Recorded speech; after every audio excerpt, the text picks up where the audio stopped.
Okay, good morning, students. Today we'll see about the different heart sounds as well as the ECG. Okay, first we'll see about the heart sounds.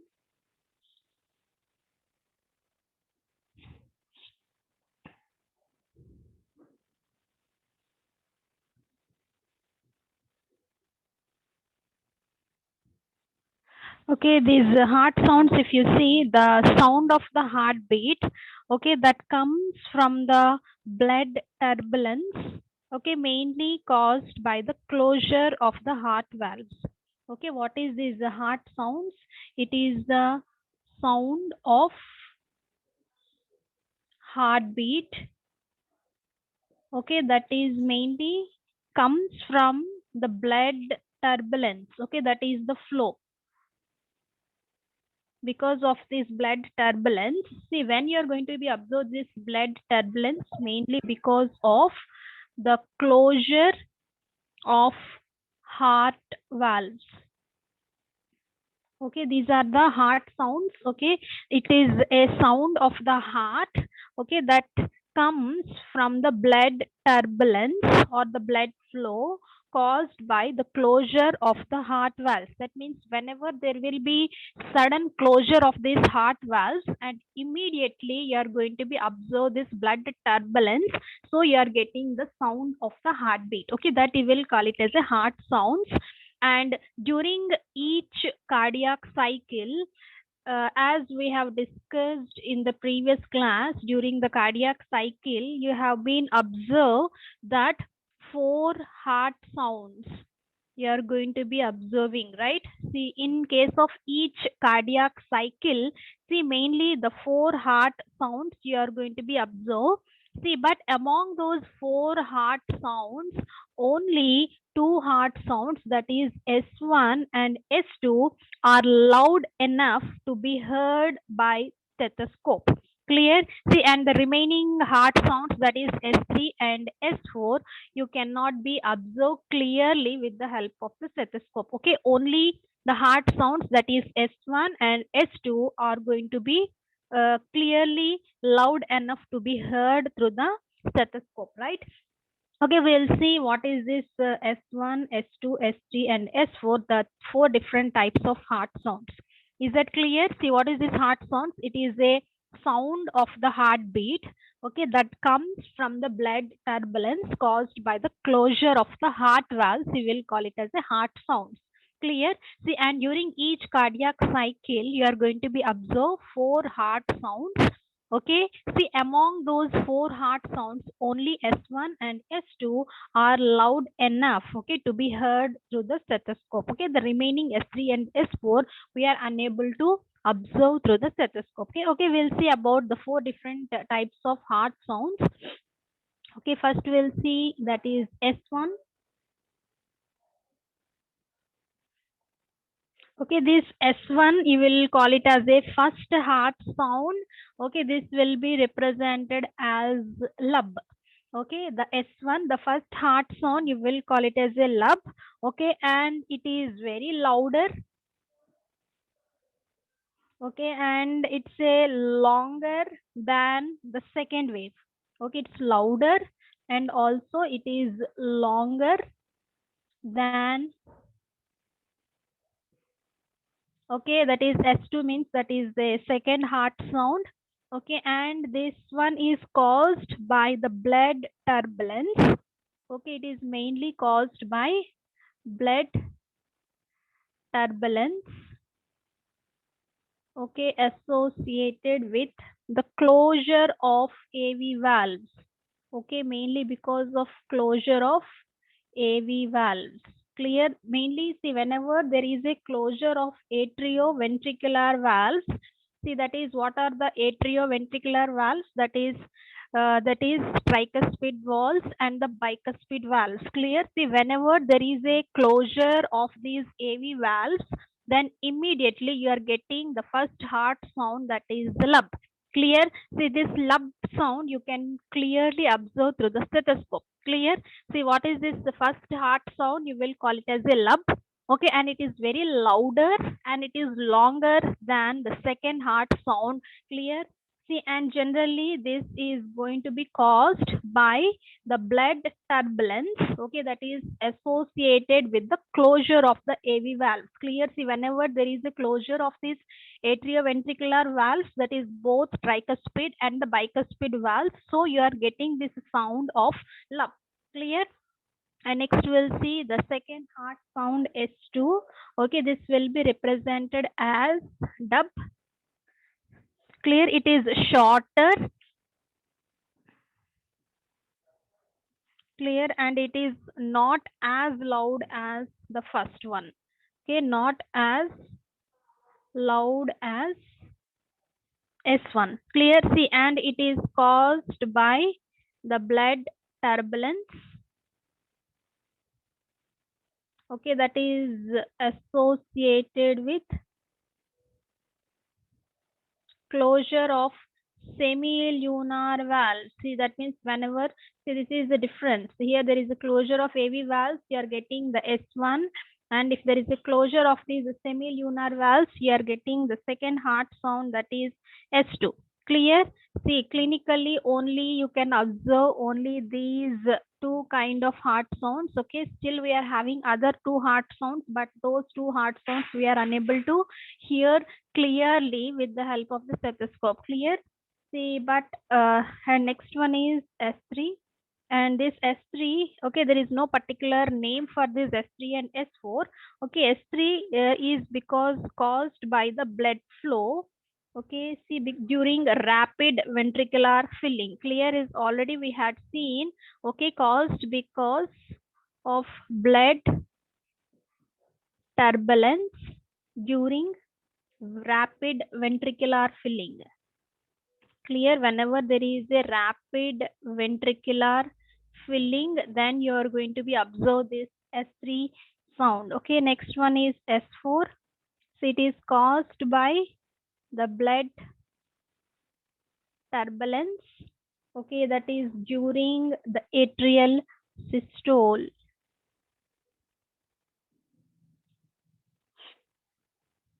Okay, see, this is all about the four different types of the heart sounds, that is S1, S2, S3, and S4. Okay, as I already told you, both S1 and S2 only can be heard clinically through the stethoscope because those sounds are louder when compared to S3 and S4. But generally, there will be four heart sounds you may observe during each cardiac cycle. Okay, see, that's all, students, about the heart sounds. Okay, next we'll see about the ECG. Okay, I hope you know what is the full form of ECG.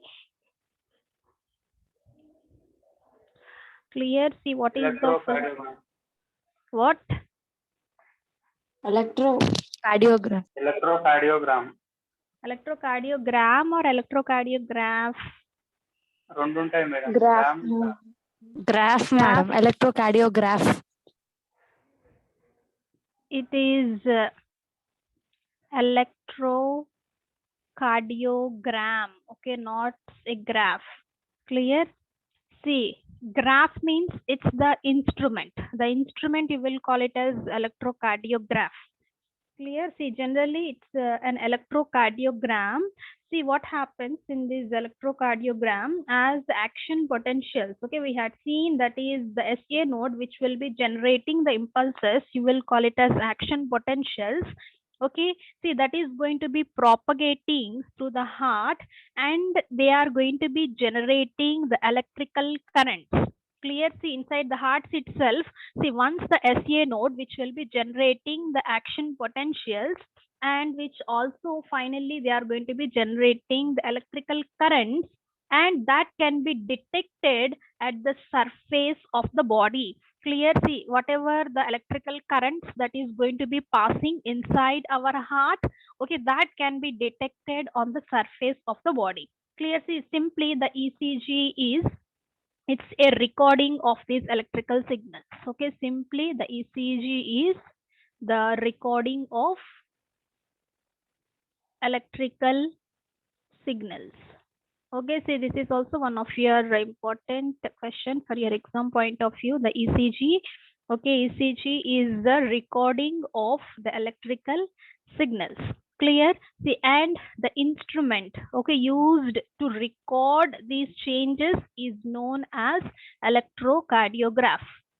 Okay, the instrument used to record, okay, the changes, you will call it as electrocardiograph. Clear? See, and generally, if you see in clinical practice, I think you have seen in the hospitals, the electrodes are going to be positioned. Clear? They are going to be using the different electrodes. Okay, where they are going to be positioned, those electrodes, that is mainly in case of arms, clear, and in case of legs, and they are going to be positioned on the chest. Okay, mainly the 6 positions on the chest, they are going to be keeping those electrodes and they are going to be recording the ECG. Clear? See, mainly 3 waves that are going to be appeared in case of this ECG. Okay, you have to draw this picture very clearly while writing this ECG. Clear? Okay, before going to that, simply you see what is this ECG, which is an electrocardiogram, and it is a recording of electrical signals in case of the heart. Clear? See, the instrument that is used to record these signals, you will call it as electrocardiograph. And in clinical practice, what happens? The electrodes are going to be positioned on the arms, legs, and at 6 positions on the chest to record these ECG. Okay. Next, we'll see what are the 3 waves that are going to be observed in case of this ECG.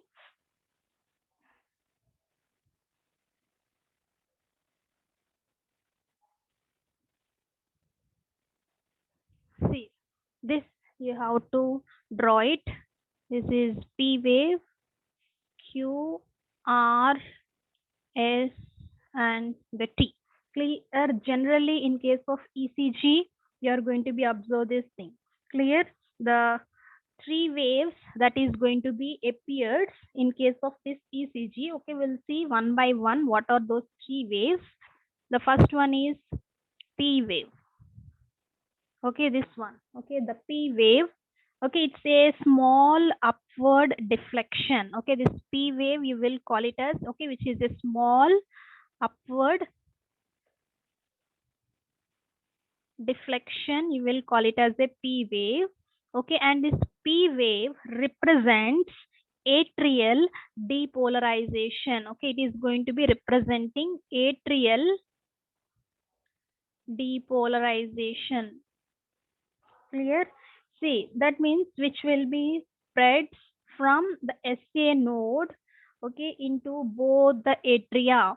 Clear? See, in case of this atrial depolarization, which is going to be spread the impulses from the SA node to both the atria through the contractile fibers. Okay, how they are going to be spreading through the contractile fibers that are present in case of the atria. Clear? See, this P wave, it is a small upward deflection and it represents, okay, what this P wave is going to be representing, that is atrial depolarization, where the impulse is going to be spreading from the SA node to both the atria through these contractile fibers. Okay, so this is about the P wave. Okay, and the next one is QRS complex. Clear? QRS. Okay, totally this you will call it as QRS complex. Okay, see, it is going to be begins as, see how it is going to be begins as downward deflection. Clear? It is going to begins as a downward deflection, continues as large, okay, upright triangular wave. See how it will be, continues as, it's a very large, clear, upright, and like a triangular wave, and ends as a downward wave. Okay, finally it will be ends as a downward wave.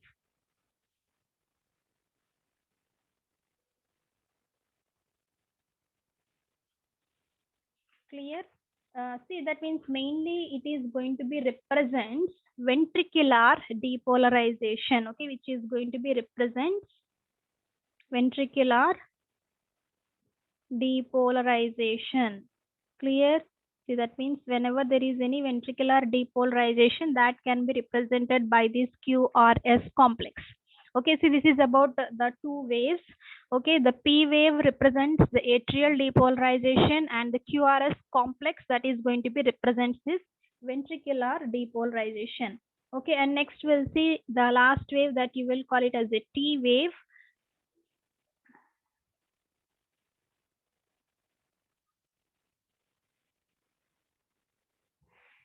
Okay, see this T wave, you will call it as a dome shaped. See, the shapes will be different. Okay, don't draw P and T as like a same. Okay, it is a upward deflection and which will be somewhat flat. Okay, the dome shaped upward deflection.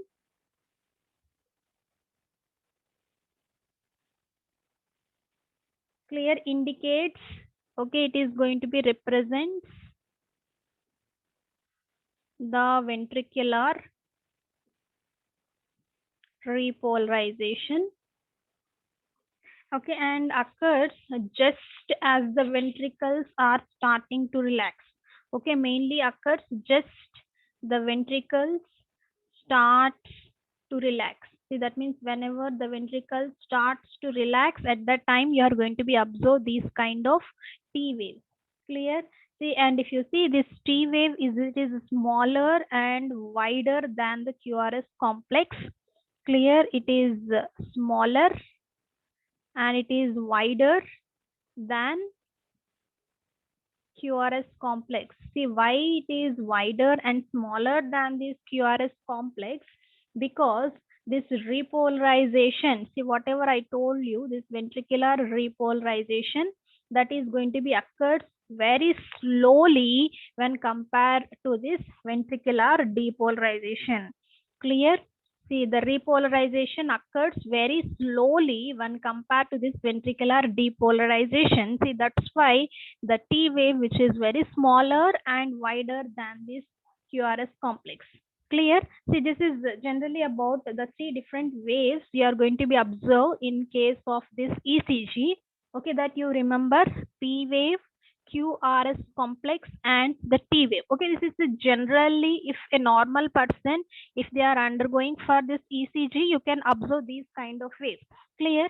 See, but and next we'll see why we have to go for this ECG, because the size of the waves that is going to be providing some clues for the abnormalities. See, that means if any person is having any abnormalities, okay, that can be represented in these waves.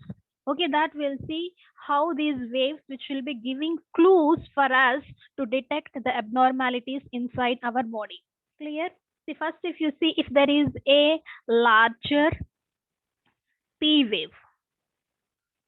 Clear? Suppose this is a P wave, it's a small upward deflection. Suppose if it is a very larger P wave, okay, this indicates the enlargement of atria. Okay, this indicates the enlargement of atria. See, that's why we are going to be studying this ECG, right?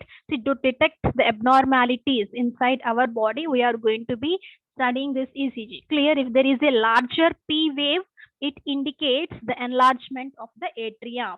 Clear? See, if there is any enlargement of this Q wave, okay, if there is a larger Q wave, okay, it indicates myocardial infraction. See, myocardial infraction indicates that is lack of oxygen to the cardiac muscle, okay, which will be leading to the death of the cardiac muscle cells. Okay, that condition you will call it as a myocardial infraction. Okay, that means there is an enlargement of this QRS complex, sorry, only the Q wave.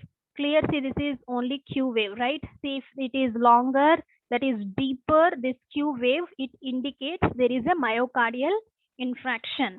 Okay, if there is an enlargement or the larger R wave, it indicates enlarged ventricles. Okay, suppose if the ventricles are enlarged, then this R wave which will be very high. Next one is if there is a flat T wave. Clear, see it's a dome shaped actually this T wave. Suppose generally if you are observing the flat T wave, okay, it indicates the heart muscle is going to be receiving insufficient oxygen. Okay, it indicates the heart muscle is going to be receiving the insufficient oxygen. Okay, so this is how we are going to be detecting the abnormalities inside the heart, clear, during the disease condition by this ECG. Is it clear? See, this is the general wave you are going to be observed, but if there is a larger P wave, okay, it indicates the enlargement of the atria, and if there is a enlargement of the Q wave, indicates the myocardial infarction. If there is an enlargement of R wave, okay, it is going to be indicates the enlarged ventricles, and if there is a flat T wave, okay, it indicates the heart muscle is going to be receiving the insufficient oxygen. Okay, see, and not only these waves, okay, that is going to be indicating the abnormalities, okay, that analysis, okay, that also involves the measuring the time spaces between the waves. Okay, the analysis can also involve, okay, not by simply seeing the enlargement of the P or enlargement of Q or S or the flat T, we cannot, okay, conclude that abnormality inside our body, but also we can measure the time span between the waves. Okay, we can also measure the time span, okay, between the waves, okay, that you will call it as intervals. Okay, now we'll see about the different types of intervals you are going to be observed in case of this ECG. First one is PQ interval. Okay, what is this PQ interval? Clear, it is the time from the beginning of the P wave to the beginning of the QRS complex. Okay, what is this PQ interval? It is the time from, okay, beginning of P wave and to the beginning of QRS complex. Okay, that time period you will call it as PQ interval. What is this PQ interval? It is the time from the beginning of this P wave to the beginning of this QRS complex. Okay, this period you will call it as a PQ interval, right? See here what happens, this going to be represents, that is conduction time from the beginning of atrial excitation to the beginning of the ventricular excitation. Clear? See, in another sense, this PQ interval, you will call it as a conduction time. Okay, conduction time from the beginning of atrial excitation to the beginning of ventricular excitation. This interval you will call it as a PQ interval. Okay, see, during the disease condition, what happens, this PQ interval time is going to be lengthened. Clear? See, generally, see, this is a normal PQ interval. See, in case of disease condition, how it will be? It will be like this. See, that means it's very large. Clear? If you see this PQ interval, see how it will be? It will be very larger when compared to this PQ. Clear? This normal PQ. That means in case of disease conditions, see, generally this PQ interval is going to be lengthened. Clear? So this is the one time interval. You will call it as PQ interval. Okay, what is this PQ interval? It is the time from the beginning of the P wave to the beginning of this QRS complex. This interval you will call it as PQ interval. Okay, otherwise it's a conduction time. Okay, from the beginning of atrial excitation to the beginning of the ventricular excitation, you will call it as a PQ interval. Clear?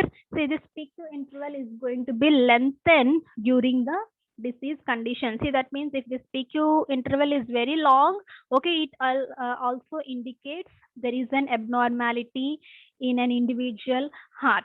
Clear? See, and next interval, we will call it as ST segment. ST segment. Okay, ST segment begins at the end of S wave and the beginning of the T wave. Okay, what is this ST segment? Begins at the end of S wave, begins at the end of S wave and ends at the beginning of and ends at the beginning of T wave. Okay, this you will call it as an ST segment. Okay, see, this ST segment is going to be elevated or increased during myocardial infarction, and it is going to be depressed. Okay, that means it is going to be decreased when the heart muscle is going to be receiving insufficient oxygen. Clear? See, this is the conditions you are going to be observed in case of this segment, ST segment. See, what is this ST segment? See, it is going to be begins at the end of the S wave and is going to be ends at the beginning of the T wave. Okay, this interval you will call it as a ST segment. Clear? See, this you will call it as ST segment. See, this ST segment is going to be elevated during the myocardial infarction and it is going to be depressed, see, whenever there is an insufficient oxygen to the heart muscles. Okay, and last interval, we will call it as a QT interval. Next, another interval you are going to be observed, that is QT. Okay, interval, it is a starting of QRS complex and ends at T wave. Okay, that you will call it as a QT interval. Okay, that is from here to here. Okay, this you will call it as QT. Okay, at the beginning of this QRS complex and ends at the T wave. Okay, this you will call it as a QT intervals. See, generally this interval is going to be lengthened during the disease conditions like myocardial infarction. Next one is myocardial ischemia. See, which can also observe in case of if there is any conduction abnormalities. See, whenever if you are going to the hospitals, okay, you try to learn how to read this ECG. Clear? You see, but the general things I have told you here. See, these are the three different intervals and how we are going to be detecting the abnormalities by seeing this ECG we had learned. Clear? See, that's all students about the different types of heart sounds as well as the ECG.